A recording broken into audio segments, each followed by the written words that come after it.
So you've got the techniques now, the body, the house, and then after that, we've got the acronyms, the names, that's all fantastic. But how do we transfer that?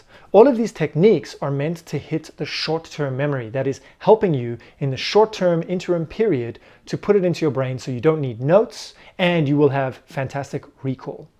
But, and we'll go into this a lot more in the second course. Remember that this is a foundational course to give you the basics and to then ask you the question of, do you need more than this in your life?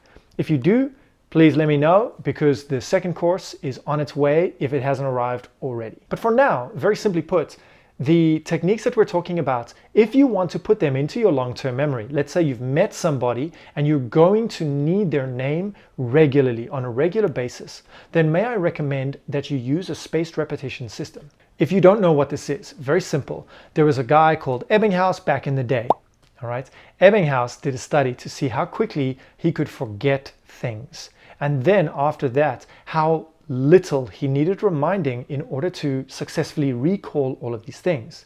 So based off this, we can actually then find two different methods. So number one is a spaced repetition system based on apps, and they use algorithms. And the second one is a physical system. So I like both of these. The physical system that we're going to call is the Leitner box method. And that's quite easy. I'll link you to videos explaining this down below as well. But it's very simple. You write flashcards. Let's say the name of the CEO, and on the back it's got the name and maybe a picture of the CEO that you found. Great. Okay. Now, if you're successful, it moves from pile number 1 to pile number 2. If you are successful again on day 2, you go to pile 2. It goes to pile 3. Day 3, day 4, day 5. If you make a mistake at any point in time, it goes back to pile number 1. So you are constantly seeing the things that you don't remember well, whereas the things you remember well will move through that pile and disappear. Saying that now, Anki and other spaced repetition apps are fantastic as well. I'll provide a link below. Please remember that if you're using iOS for your phone, then you're going to be charged about $25 for this app. It is fantastic. It is worth the price, in my opinion. But if you are using Android, if you have a MacBook or any other system other than an iPhone, it's going to be for free. The software is for free. So what I would recommend is actually putting it in there, creating a deck of people that you need to remember, creating a deck of things that you want to remember, and you want to transfer from your from your short-term memory into your long-term memory. Let's say you don't want to do any of that. Very easy. Just put a reminder on your phone.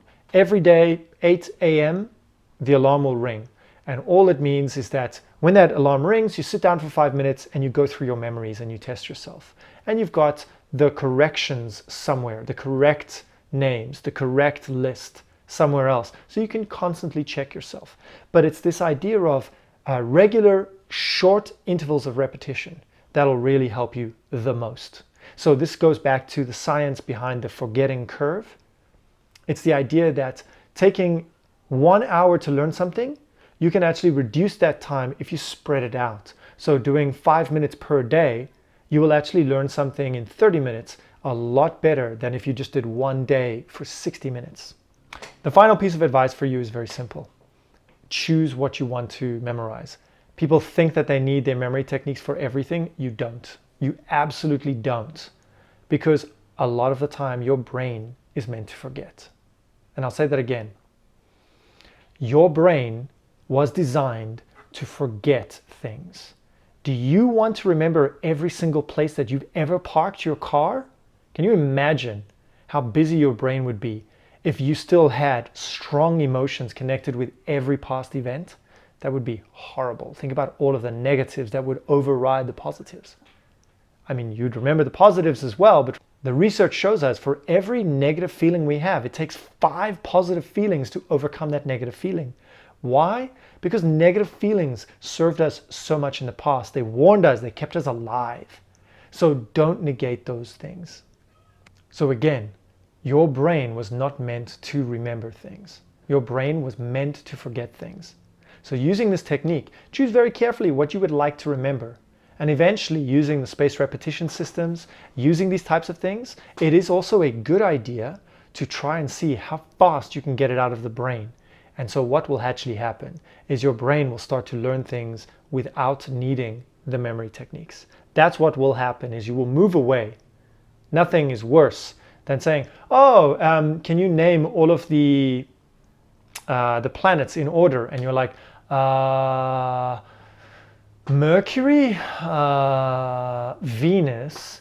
That shows me that it's not part of your long-term implicit memory, that it's not part of a procedure for you, that it's something that, yes, you're using and you're successfully getting it out, but it's not actually a strong memory, and therefore you haven't practiced it enough. Okay, so the question is what do you want to say? Just like that, and then move from there. See you in the next video.